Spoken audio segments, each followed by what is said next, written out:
Vrindavan mein Deena chalave, gopi jana manahari. Vrindavan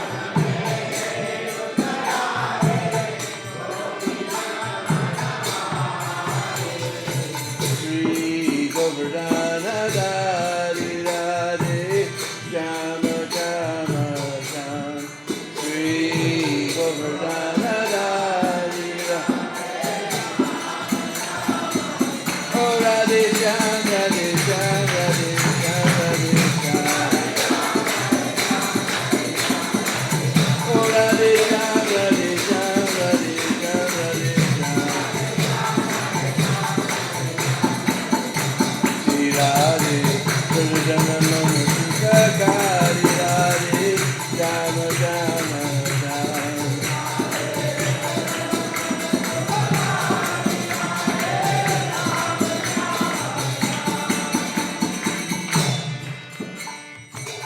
Radha Krishna Miriyavado, Gaura Rupa Avatari. Radha Krishna Miriyavado, Gaura Rupa Avatari. Kirtana Dharma Prachari Radhe, Jama Jama Jam.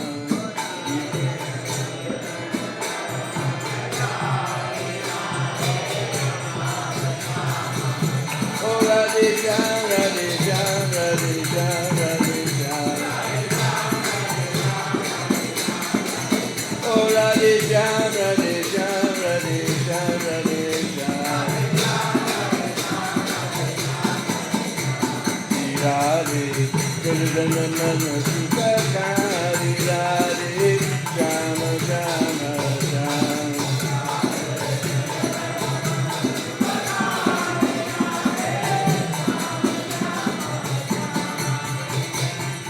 Tumbina mere or na koe, nama rupa avatari.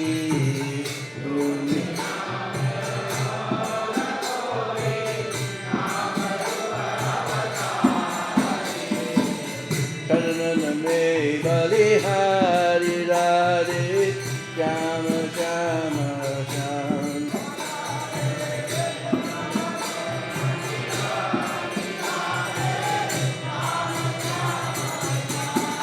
Narayana balihari radhe, jama jama jam. Narayana balihari radhe. Oh Radhe Jam, Radhe Jam, Radhe Jam, Radhe Jam. Oh Radhe Jam, Radhe Jam, Radhe Jam, Radhe Jam. Oh Radhe Jam, Radhe Jam. Oh Radhe Jam, Radhe Jam.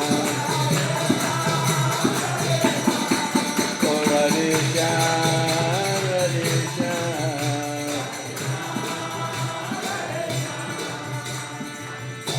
Jai Jai Sri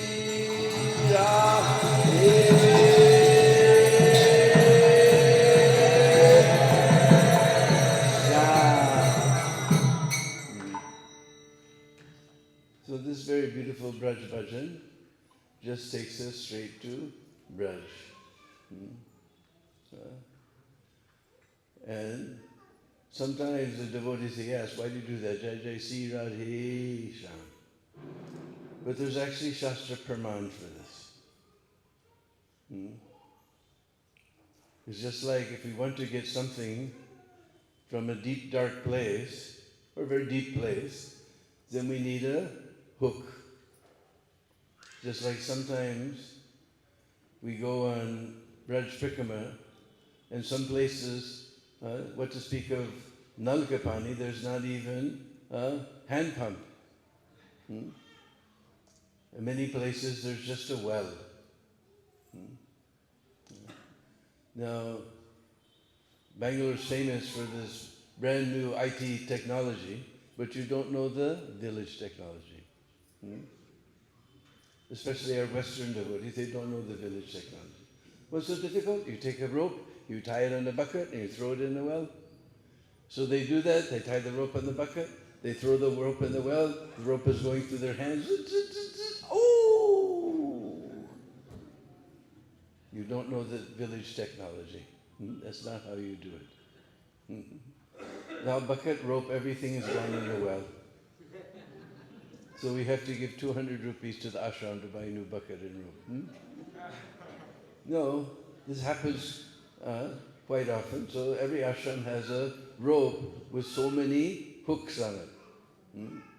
Because we get something from a deep place, we need a hook.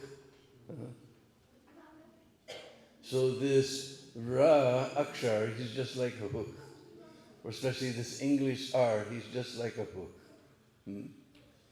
So we send that hook down when you say Ra.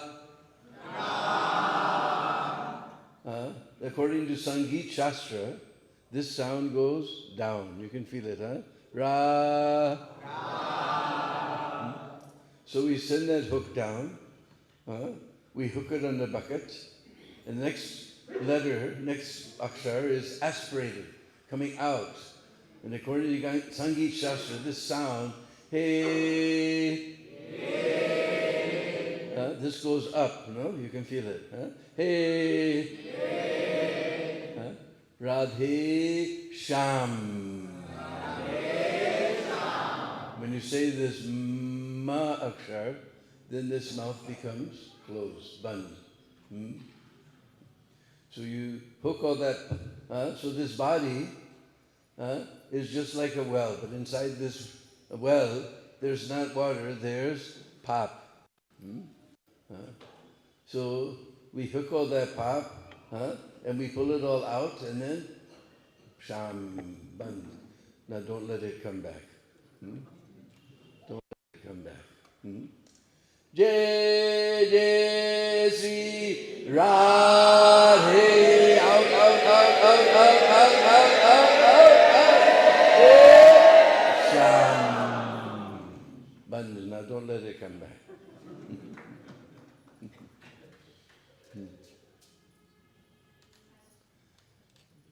So, I was thinking where to go today. Yesterday we were just near Kusum Sarovar, so I was thinking that would be a nice place to go today. I think everybody's been to Kusum Sarovar, is it? A good portion. Just a quick announcement on cancellation. A quick announcement on cancellation. हरे कृष्ण जिस भक्त को हिंदी में अनुवाद चाहिए तो रसना गाता जाइए प्रभु आपका मदद मिलेगा वहाँ पे हिंदी में सुरेश प्रभु के पास भक्त आ सकते हैं वहाँ पे प्रभुपाद के पीछे वहाँ पे हिंदी में अनुवाद होगा जो भी भक्त है जिसको हिंदी में अनुवाद चाहिए वो पीछे आ सकते हैं धन्यवाद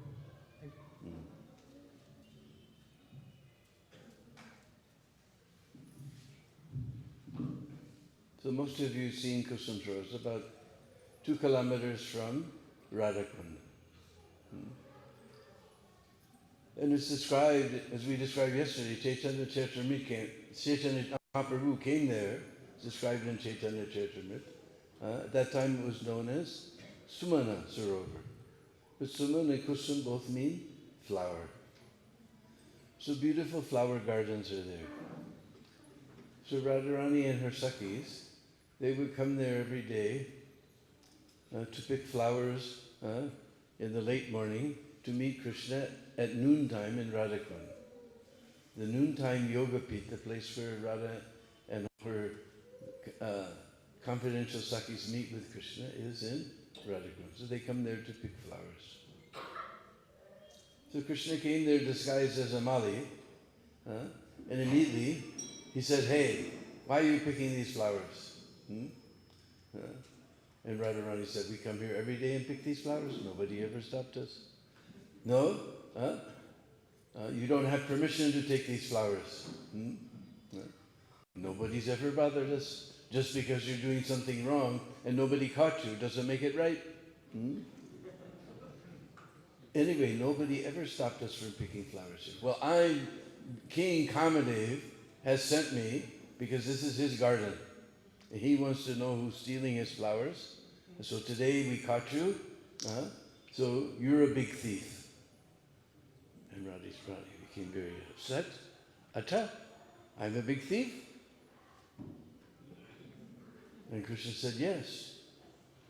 Just see, the beauty of your eyes has been stolen from the lotus petals of Braj. The beauty of your nose has been stolen from the sesame flowers of Braj. The beauty of your teeth has been stolen from the mogra flowers of Braj. The beauty of your lips has been stolen from the bimba fruits of Braj. The beauty of your hair has been stolen from the clouds over Braj. The beauty of your nails has been stolen from the moon over Braj." And this way the pastime goes on and on. Even I don't know the end. But Krishna proves that Radharani is a big thief. She's completely plundered his Braj. She completely plundered his Braj. Another time, Radharani had her little basket and she was plucking flowers there. And she saw on the tree there was one beautiful flower. But it was just out of reach. And she jumped. Ching, ching, all her ankle bells and bracelets were making sweet sound. Ching, ching. But she couldn't reach that flower. So she said, "Oh well, forget it." So she picked up her basket and began to pick other flowers. Meanwhile, Shamsundar, he was watching from the bushes. When Radharani turned her back, he ran and climbed up that tree and put his foot on that branch and brought it down low. So Radharani was picking flowers, and she saw that beautiful flower. It looks like it's come low. So she set her basket down, and she grabbed the end of that branch, and she went to pick that flower, and Krishna pulled his foot away, and she went screaming up into the tree. And suddenly a gallant young lad appeared on the scene to save our young damsel in distress. I don't know how they're going to translate that one in Hindi. Like this, millions of pastimes take place at Kusum Sarovar. One time, because of this argument, Radharani's flowers spilled on the ground. So they didn't want to waste those flowers, but there was no water to wash them. So Krishna took his flute, and he dug a big hole in the ground, and that became Kusum Sarovar. That's how Kusum Sarovar was originally created. In the modern age, there was one king of a place in Madhya Pradesh called Orcha. I have been there. And the Maharaja Orcha, he excavated Kusum Sarovar in a big way.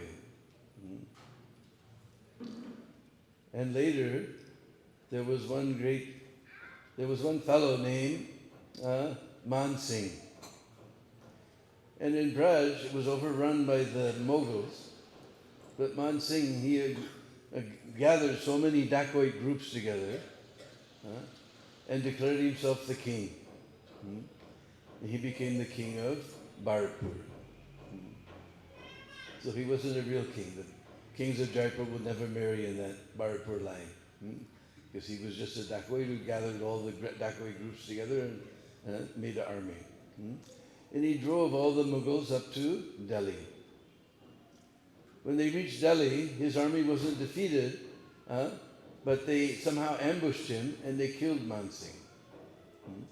So in sorrow, his army retreated. So then his son, Jawaharlal Singh, He vowed that I will avenge the death of my father and I will build a beautiful memorial to my father on Govardhan Hill. So he attacked the Mughals in Delhi. With all the loot, he came back and built that beautiful Kusum Sarovar memorial. So maybe 275 years ago.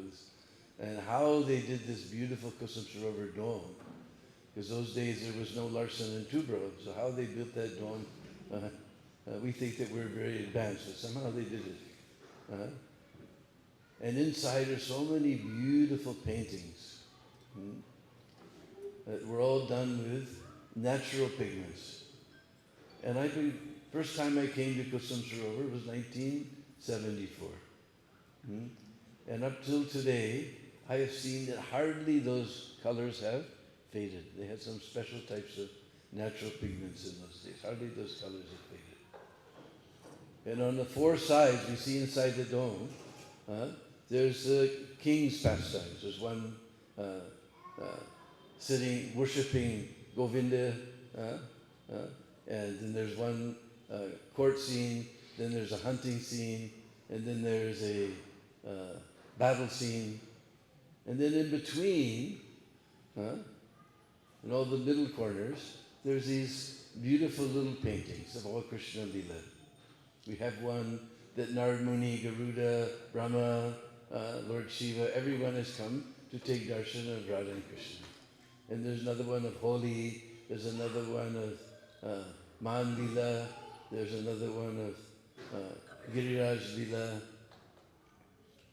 And King was very clever. There's one little corner pastime where he painted himself and his brothers into the painting, fanning Radha and Krishna. He and his three brothers are there with fans, fanning Radha and Krishna.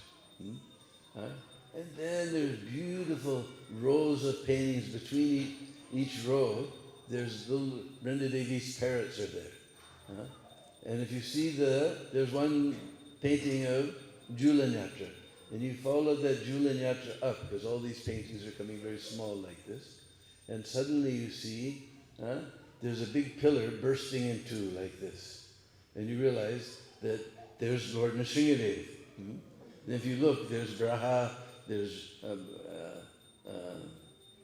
Kurma, and Bhaman Dev, all the pastimes. And in this way, there's more pastimes. There's Lord Buddha, there's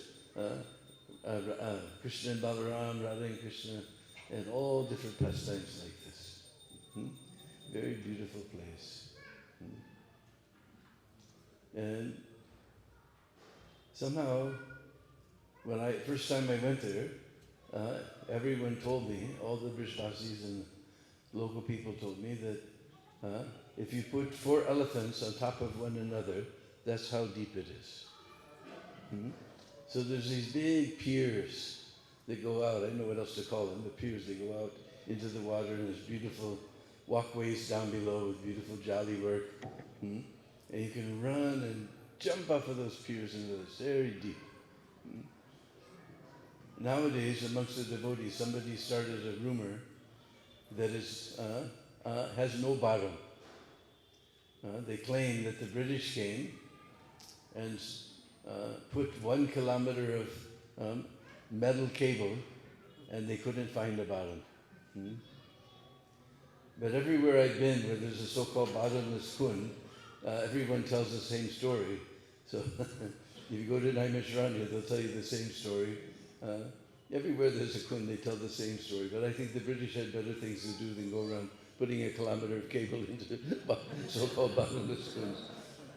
But anyway, the original Babas and Brishvasis told me it's 4 elephants deep. And we can watch. It goes up and down and up and down. In the old days, this was our official ISKCON swimming pool. It was too hot. We just pack up everything and go on the bus and go there to Kusum Sarovar and swim. The Gurukul used to come there and they would swim. So this was our official ISKCON swimming pool. Now the government is fixing it up. There's beautiful lights at night. These beautiful glowing blue lights inside the domes and the archways. It's very In one way they ruined it a bit. They put all these fountains, because you used to see the 3 domes there. One, that was for dwellers, that was for Man Singh. The other one was for his wife Kishori, his main wife Kishori. And the other one was for his co-wives, the other 2 domes. So they used to reflect so beautifully in the water. Now they put all this fountains there. You can't see that wonderful effect anymore. But they're spending lots of money and fixing it all up. It's very nice. So that is this beautiful place, Kusum Sarovar. Next door to Kusum Sarovar, we find Uddhav Mandir. And there's a very interesting story connected with this Uddhav Mandir. Because we've heard that Uddhav, after he met Maitreya Rishi, he went to the Himalayas, to Badrik Ashram to do penances. But that was only half of the story. One expansion of Uddhav, he went to Badrinath. Other expansion of Uddhav, he came to live at Kusum Sarovar. Bhagavatam, there's one beautiful verse, Gulma Lata Osadinam. That he became gulma, bushes, lata, creepers, or Osadinam, different types of herbs and grass. So all around Kusum Sarovar. Because Krishna sent him from Mathura to go and give a message to the gopis. But actually Krishna sent him so he could see the incredible bhakti of the gopis of Braj. Nobody is like them. When he saw the incredible bhakti, because he thought he was a very special devotee. Because Krishna doesn't take any decision without consulting him. He can go in Krishna's house and sit on the bed with him and chat. Everybody else is meet him in the court, but he can go right in. He thought he was very special. And Krishna doesn't like devotees to become puffed up. So he sent him there. And when he tried to give instruction to the gopis, they didn't want to hear. And they were saying, why do you want to talk about this black fellow? He cheated us, he ran away, and we're just trying to forget him. And Uddhav was astounded. Because all of us, every day, we're trying to chant our 16 rounds as carefully as possible. Hare Krishna, Hare Krishna. We're struggling and struggling. And maybe 2 or 3 times a day we remember Krishna. We're reading the books, we're going to the classes, trying to remember Krishna. Most of the time we're totally in outer space somewhere. But these gopis, they love Krishna so much, even they want to forget Krishna, they can't forget Krishna. You say you don't want to remember this fellow, but you're all talking about him only. So he was astounded. So he's the big minister of Krishna. How he can take the dust from the lotus feet of the gopis? And wouldn't be proper. So he prayed in Srimad Bhagavatam, beautiful verses there. Gulma Lato Sadhikan. Just become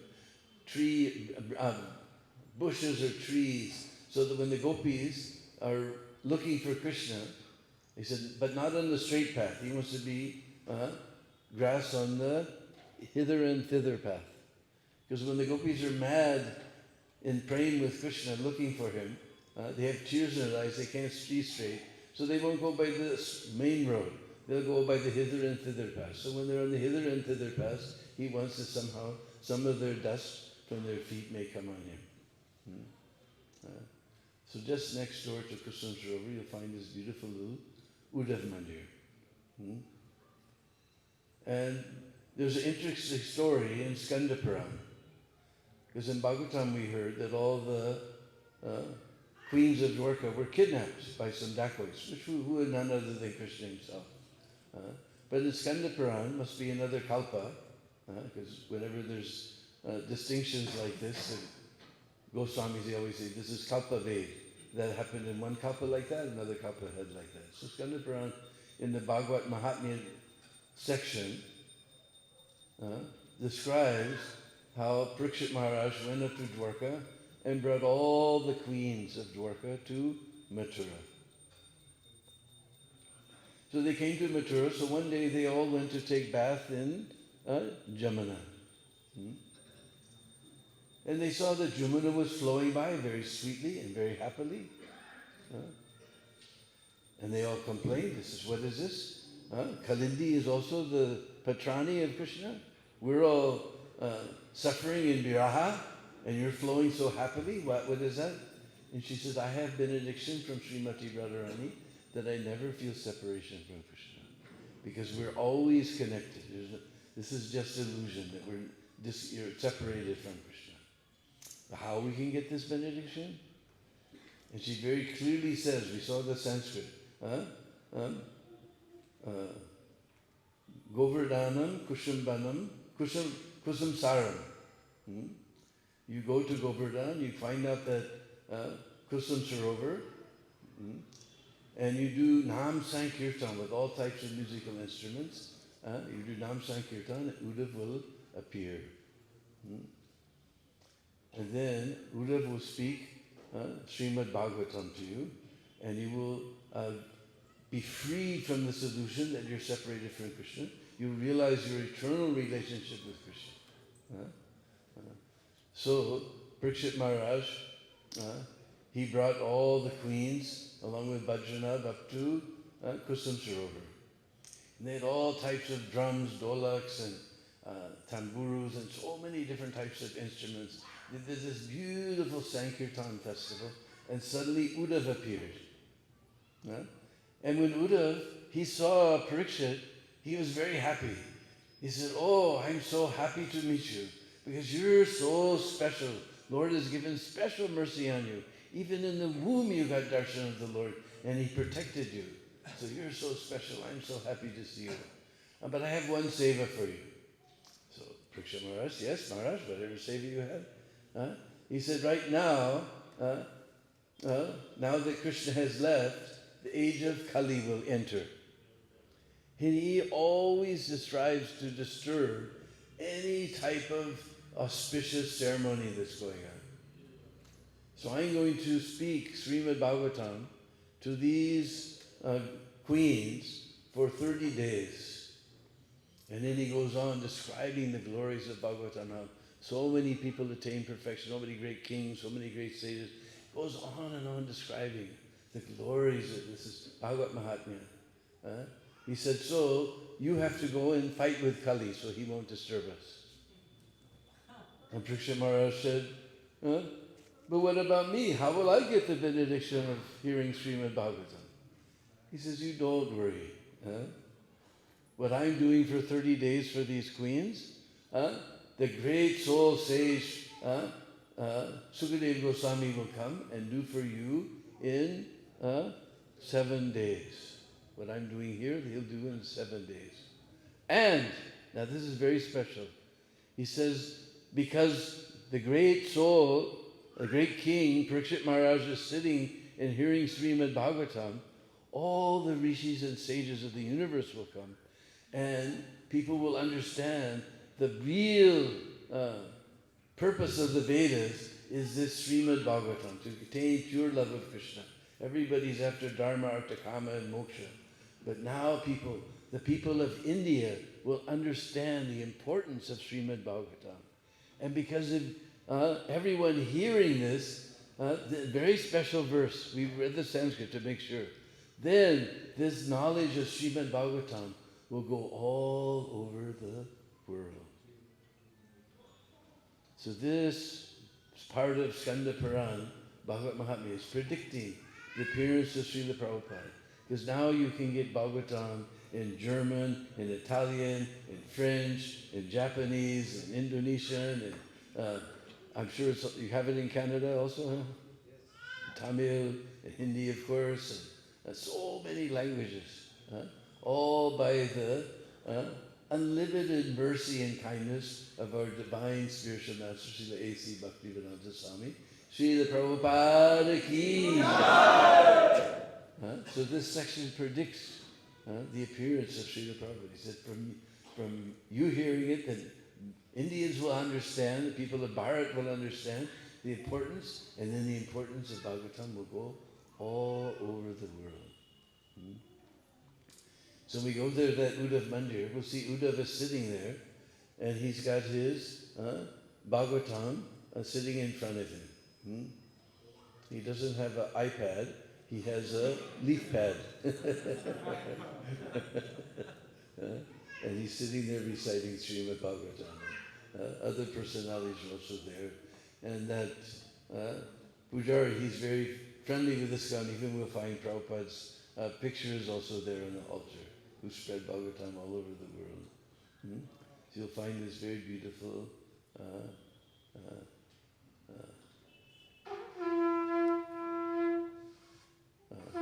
temple of Uddhavji.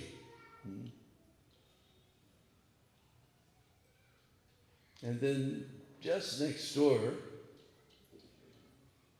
we'll see there's a tiny little temple run by the ISKCON devotees, especially the Jai, Sri Jagannath Baladev Subhadra Radharani ki Jai. Gaurangi Bangalore Ishvara ki, Sri Nitai Chaitanya ki Jai, Sringadev Bhagavan ki Jai. So the devotees from Chopati, they take special care. And there's a devotee from South Africa named Pulindi, who stays there. And there's a Scotsman from Scotland, Nityananda Mahajan, and some other devotees that are staying there, very austere conditions, taking care of this temple. And there you'll see, in the middle of the altar, there's a painting. That's also you'll see it in the dome on the left side, but for the Kishori, his queen Kishori, there's this picture of Krishna disguised as a Mali, complete with a mooch. He's got a mustache, Moochwali Bhagwan. Just like we're in Tamil Nadu, where do we have the Moochwali Bhagwan? Parthasati Mandir. You see Krishna disguised as a Mali, and he's braiding and putting flowers and doing the stringar of Radharani's braid. There's this beautiful painting there, and they give you little stickers with a modern painting of this pastime. And you see Radharani, she's looking in the mirror. But she's not looking at herself. If you look closely, she's seeing Krishna in the mirror. She's seeing Krishna in the mirror. So you see there's two shilas there, one dark shila, one light-colored shila. And the dark shila, if you look closely, you'll suddenly see they put a hand there with a golden comb. And you see the light-colored shila downstairs, the beautiful braid, and that comb is in the braid. And Radha, this is Radha Banavihari. And Banavihari is braiding and decorating Radharani's braid. Very beautiful scenes there. And there's an old lady, because there was one fellow named Babalu, and Babalu used to always come when we go to Kusum Sarovar. He would stand and watch over our shoes and clothes while we bathe, because if you go to Vrindavan, there's so many rascal monkeys. So he would always protect everyone. Now he is no more. But his wife, she stays there. The devotees are taking care of her. She's very old now. Her name is Radha. And she told us when she was a little girl, because just down the street there's a temple of Gwalior Mandir. That now Navrigenda Maharaj has taken over, and they're fixing it up, and they're doing Prasad Vibhishnu, and beautiful deities are there. So she said when she was a little girl, one Bengali gentleman always used to come and stay there at Gwalior Mandir with a few other, sometimes Babaji, sometimes some other Bengali gentlemen, and they would come to Uddhav Mandir where her father was the pujari. And this Bengali gentleman would sit for hours and hours and discuss Krishna consciousness, Krishna Katha with her father. And sometimes they would go into the forest, they would take milk and yogurt and everything, and they go into the forest, but she was a little girl, so she was afraid to follow them into the forest. But you see almost several times a year, this Bengali Babu would come and talk at length with her father, and go into the forest and do some secret puja to some special Shila in the forest there. And so now we can understand that Bengali Babu, that was none other than our Abhay Charan, who's now Abhay Charan Arabinda Bhaktivedanta Swami Prabhupada. He used to stay there at that Gwalior Mandir. He used to come and visit Uddhav Mandir. And then she was so surprised because Prabhupada was very dear to her father, and father was very dear to Prabhupada. When Prabhupada built the Krishna Balaram temple, then he sent invitation. After the opening of Krishna Balaram temple, he sent an invitation. And so we went there, and Prabhupada was sitting in his room, and he was so happy to see us, and he gave us some cloth and some Mahaprasad and everything, and honored us very nicely, and sent us back to Krishna Surah. So we found out all these nice things from our dear Radha. And the devotees are taking very nice care of her. So, and like I said yesterday, we don't see Kusum Sarovar there. I mean, we don't see Govardhan there because he's sinking. But way down at the other end, because that end is called, because Govardhan is described as shaped like a peacock. The two eyes are Radhakund and Shamakund. And then there's a very end is called Punchari. Because Hindi, Punch means tail. So that end of the Govardhan is called Punchari. And just before you get to Punchari, the Govardhan is very tall, and you get to see some huge Shilas there. And way at the end of Govardhan Hill is one of my favorite deities on Govardhan. Putrika Lauta Baba. You got darshan of Putrika Lauta Baba? He's one of my favorite deities. And nowadays, somehow or other, because the tail starts to go into the ground there, so somehow the lazy people have made a shortcut like that, so you miss Putrika Lauta Baba. If you see, now there's a shortcut that goes like that. But if you miss that, because Putrika Lauta Baba, he's the one who's taking count of who did Prakama and not. If he doesn't, he's doing hajri, If he doesn't put you in your book, then no Prakama for you. You don't get any benefit. So now they made this illegal shortcut. You have to go out to the end. If you go by the inner path, but still you have to go out. There's Apsara Kund is there, and Naval Kund is there, and then just go out to the street, and there's this Putrika Lauta is there. And there's two stories about him. One is that he was a friend of Krishna. And one day he thought, I want to cook lunch for Lala. So he was cooking with so much love for Krishna. And suddenly he saw a big chariot coming. And there was Krishna and Balaram both sitting on this chariot with Uncle Akura on their way to Mathura. He says, oh Lala, I made very nice lunch for you. And Krishna spoke immortal words that we still hear today. Just now coming. We still hear these words today. People are just now coming and they go away. He's all right, well, I won't eat anything until you come. Yes, if I don't come back tonight, then surely tomorrow I'm coming. I'll be angry. Just now coming. All right, but I won't eat anything until you come. If not tomorrow, then certainly day after tomorrow. All right, I won't eat anything until you come. If not that day, then surely the next day after. I'll be angry. Just now coming. And we know Krishna never came back. So you see, Lauta Baba, he's sitting there. Somehow he's an expansion of Hanuman. So he's also, I don't know the story right now, but somehow he's also painted orange like Hanuman.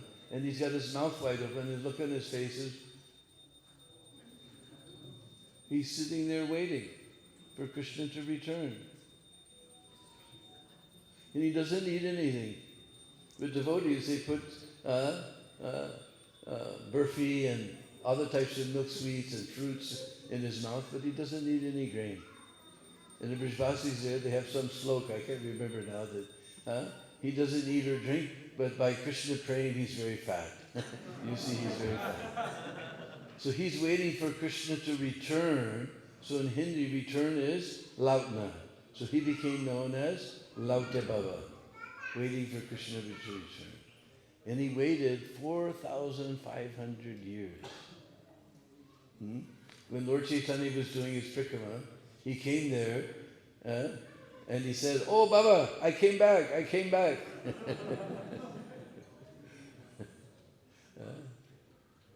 So we can learn from him patience and determination. We can learn from him patience and determination. It's like Prabhupada said that enthusiasm without patience is just passion. And patience without any enthusiasm is laziness. So we have to follow the example of Lauta Baba. He's very determined. And we know in the Bhagavatam it describes, in the prayers of Lord Brahma, Tate nukampa susamikshyamana punjana eva prakrite vipakam ridabhapaviriyam namaste jive tajo mukti pade sadayava. That if somebody goes on waiting for Krishna's mercy, suffering the reactions of his past misdeeds, but patiently waiting for Krishna's mercy, and always offering obeisances with his mind, body, and words. Ridbhag Vapubir, with his mind, body, and words to the lotus feet of Krishna, and patiently waiting. Jiveta, who lives his life for that, Dayabhak. Dayabhak means inheritor. He becomes the inheritor of Mukti Pade. Not Mukti, but that place where Mukti gets Mukti. The Brishvasi say, Mukti Kai Gopal say, Mirna Mukti Batai, Braj Raj Ord Mastag Lake Mukti Mukto Jai. So even Mukti, he gets Mukti at the lotus feet of Krishna. So Sridhar Swami in his Tika, he says, what does the son have to do to inherit the property of his father? Stay alive. If he stays alive, his father will die. All the property will automatically come to him. The same way, we just go on patiently waiting for Krishna's mercy. Somehow or other, associating with the Vaishnavas, we just keep floating in this ocean of material existence, keeping our head up with the help of all the Vaishnavas, with the help of our spiritual master and all the devotees, and Srila Prabhupada. We just stay alive in Krishna consciousness by hearing Hari Katha, by chanting our rounds. We stay alive in Krishna consciousness. One day, Mukti Pade Sadaya Bhak. You will inherit the kingdom of God. So we can learn all this from Lauta Baba. The other story about Lauta Baba, if you see, all the Kahar boys, they have latis, little thin sticks like this. And there's a forest near Dig. One village is there in Barpur district called Dig. And beautiful fort is there, beautiful palace is there. And fountains, beautiful fountains are there. That Dig is known as Latavan. That's where the Kahar boys used to get their latis. But you see, besides Lauta Baba, there's this huge thing like this. So it's too big and fat to be called a lati, so it's called Lota. So because he had that Lota, he became known as Lauta Baba. And we see in the picture when Krishna lifted over downhill, all the Kahar people put their sticks to, thinking they were helping Krishna. And Lauta Baba, he also put his Lauta. And Lauta Baba, he was thinking in his heart, everybody thinks that Lala's holding up the hill. Actually, it's my Lota that's holding up the hill. But Krishna, he's in everyone's heart. He knows what you're thinking. He knew what Lauta Baba was thinking, so he brought the hill down just a little bit. Then Lauta Baba said, oh, actually Lala, he's holding the hill. Krishna put it back up. So for these two reasons, he became known as Lauta Baba. He's one of my favorite deities on Govardhan. And if you don't go out and see him, your Prikrama doesn't count. He's keeping the asad there. that counts who made Prikaba. You have to go see Lata Baba. So we'll put our voice to rest here and no, after the kirtan. Huh? Okay, so we have our book with us, Brajlila Part 2. There's Brajlila Part 1, we went from Visram Gad up to Nandagaon, and now from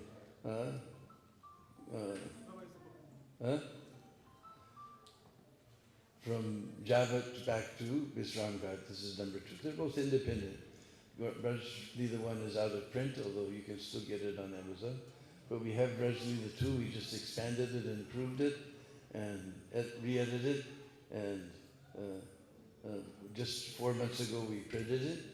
So if anybody wants a copy, we have them here. We just ask small donation, 400 rupees for it, and I'm here to sign it if you like. Meanwhile, if anybody has any question, we can try to answer your questions.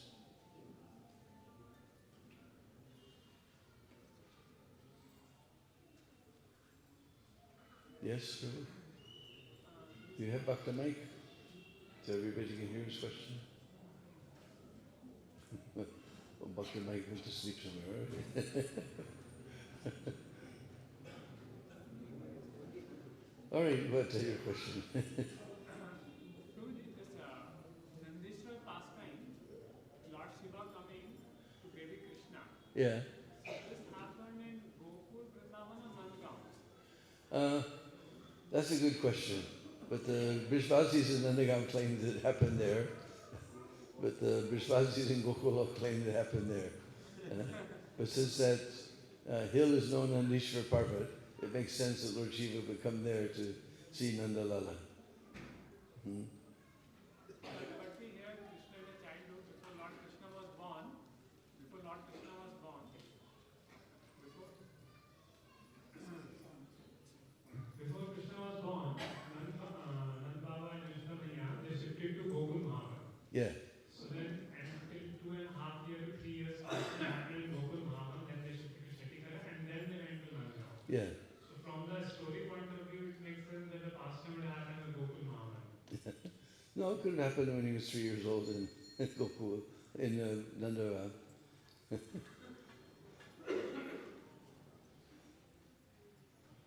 But the Pandits there, they're more enthusiastic to tell this story in Nandagaon. I've never heard anybody in Gokul tell me the story.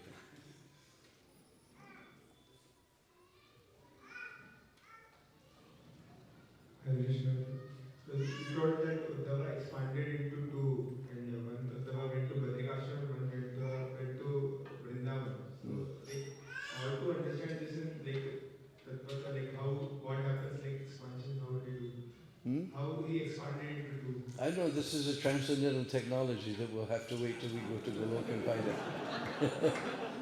Even your Bangalore IT wallahs don't understand this thing.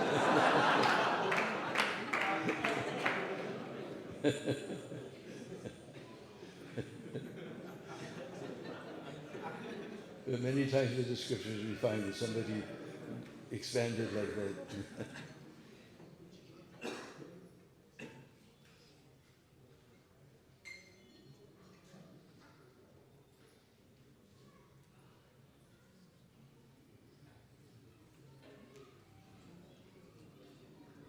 Okay, if there's no other questions, then we'll all fall at the very soft and wonderful lotus feet of that great personality who has given us all these wonderful pastimes. Srila Prabhupada ki.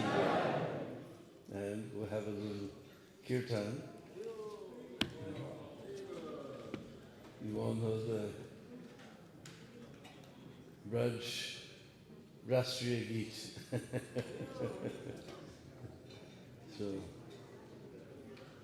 Can you do a quick announcement before the Kirtan?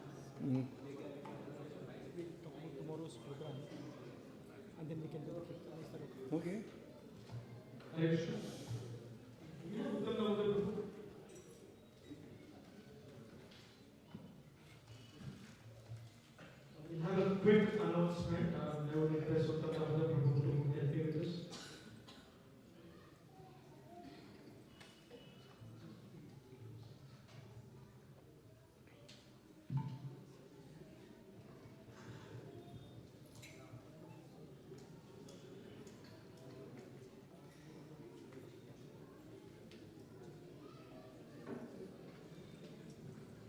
Hare Krishna. So let's loudly chant the Hare Krishna Mahamantra and thank His Grace Deena Bandhu Prabhu for the wonderful pastimes of Sri Vrindavan. Hare Krishna, Hare Krishna, Krishna Krishna, Hare Hare, Hare Rama, Rama Rama, Hare Hare. We also thank the Hindi translation team. Thank you very much for translating for us. Let's loudly chant for them as well. Hare Krishna, Hare